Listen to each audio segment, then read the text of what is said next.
This week's shoutout goes to Airy Storm for correctly guessing last week's nickname correctly. Well done, my friend. You are well cultured. Well cultured indeed.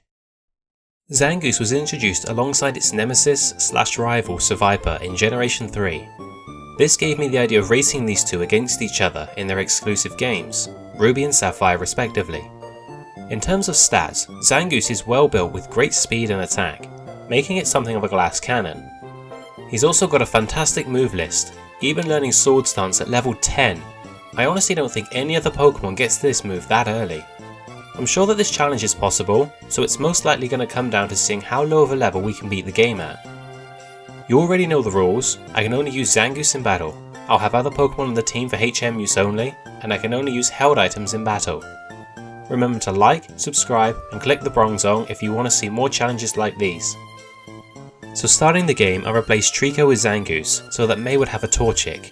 That thing becomes part fighting type, so I figured it would provide the greatest challenge. Our nature is modest, meaning more special attack and less physical attack. That is one of the worst natures for a Zangoose. Oh well, I doubt it'll matter once we get Sword Stance. Our ability is immunity, meaning we can't be poisoned. That'll definitely come in handy against Stephen Stone's Skarmory. That bugger loves Toxic so much.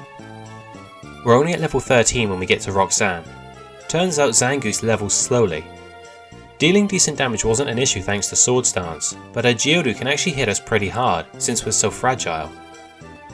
Because of that, this fight took 3 tries. Thankfully, I didn't have to worry about Rock Tomb lowering my speed, since I had the priority Quick Attack. I am a bit worried about Brawly now though. I decided to do the battle with May under Cycling Road first. Thankfully when I got to her, I had learned Slash, a much more powerful attack. Due to this, I only needed 1 turn to set up and completely swept her team. Okay, now I feel confident enough for Brawly. Brawly could have done a shit ton of damage, but after both of us set up, I managed to OHKO both of his Pokemon. For the record, I'm not overly worried about not being able to deal enough damage, it's the fact that we're so fragile that setting up is going to be a pain in the ass. Watson was a giant prick to fight. He's got more steel types in Ruby and Sapphire, so I have to set up more boosts, but he loves to spam Thunder Wave. Even while holding a Cherry Berry, it took several attempts before I was able to get the win. Because I was paralysed, I had to resort to Quick Attack in order to outspeed his Pokemon. I was just grateful that he had a brain fart towards the end and went for Sonic Boom instead of a more powerful move like Shockwave. Maxie is next, and he was nothing more than an annoying mug. His Mightyena drops my attack with Intimidate and lowers my accuracy with Sand Attack. Thankfully, I was able to land all of my attacks before he could take us out. This was also where I learned Crush Claw. It's slightly less accurate than Slash, but has a 50% chance of dropping the opponent's defense. After that, we have to deal with Flannery's Fire Gym. Her first Slugma hit me for over half my health, but since Overheat drops her special attack, I got a second turn to set up and swept my way through her whole team. As you might expect, Norman was difficult.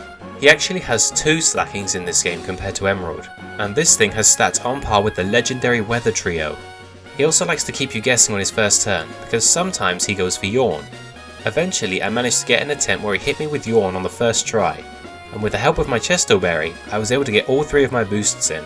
I know from failed attempts that 2 boosts wouldn't have been enough, as slacking is really bulky.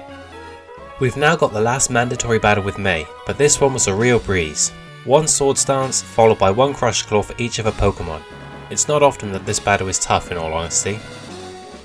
Flying Gym Leader Winona is next, and this could have gone pear-shaped. We missed our first attack against Swellow, who began to set up double teams, but fortunately we took it down after she only got 1 setup. Beyond that, the only other real obstacle on her team was her Skarmory, who required a second Sword Stance to take down. Pretty easy fight overall. Tate and Liza are next, and as you know they force you into a double battle, so I just used the Taillow I caught for Fly and had it use Focus Energy while I set up my Sword Stance. I was worried when I saw how much damage Lunatone did to me with Psychic. Man, the enemy's levels sure are catching up with us now. I thought I was done for when Solrock just used Sunny Day instead of finishing me off. Genius play right there. Thanks to their stupidity, I was able to bag an easy first try victory. Now we've got to stop Maxie from waking up Groudon. His Mightyena definitely set the groundwork for the rest of his team, lowering my attack and speed. While I was able to set up and take him down, I was left vulnerable by the time Crobat came out. His first attack brought me close to red health, as I did the same to him. Had he attacked again, he would have taken me out. but Maxie decided that he wanted to chug a potion instead. Once Camerupt came out, he too could have beaten me, but both our attacks missed. Luckily my next one didn't, winning me the battle. That was the closest fight so far throughout this run. The water gym is last, and you know, Wallace showed that even here, he is champion material. His love disc confused, attracted and whittled me down before I could take it out. As a result, I lost to his Milotic at the end. Second time round and I had better luck against his Lovefish, and managed to get through the rest of his team without much issue. Good show, Wallace. Right before we can leave Victory Road, Wally challenges us to a battle, but the poor kid didn't stand a chance. We both set up on the first turn, but I went in for my attacks first and just ended up one-shotting his whole team. You know, there's actually a ROM hack where you play through Gen 3 as Wally. Would any of you be interested in seeing a run of that game? Let me know in the comments. By the time we get to the Elite 4, we're at level 54. Our stats and moves are pretty solid, so I'm feeling fairly confident about our chances. As long as we can set up, we should be able to do this. Let's go. Dark Trainer Sydney is up first.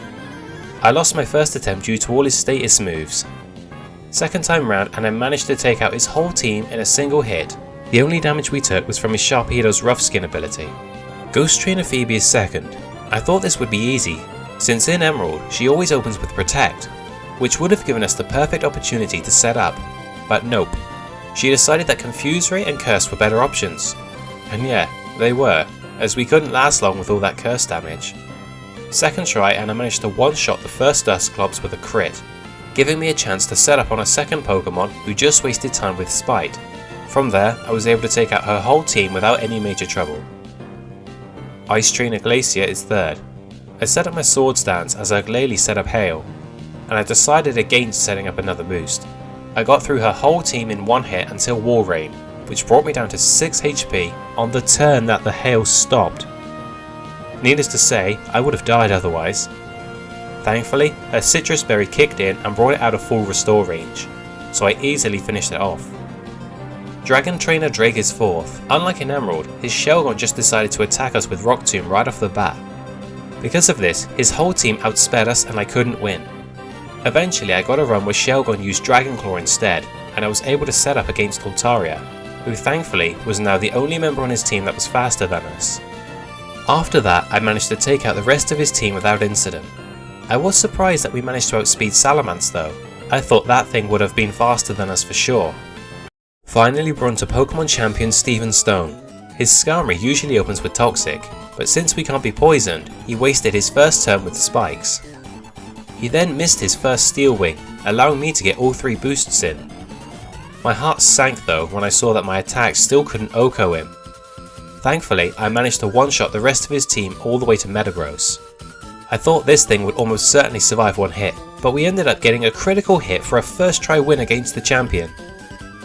Phew, that was an interesting run. I knew that it would be pretty quick, but I didn't expect the end to be as difficult as it was. I guess that's what I get for being so used to the differences in Emerald. As always, I hope you guys enjoyed this video. Be sure to join me next time when we attempt the same run in Pokemon Sapphire with only a single Seviper.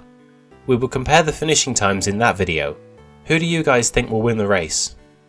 Feel free to leave any suggestions you have in the comments below. Be sure to like, share and subscribe if you want to see more content in the future. And until next time, I'll see you around.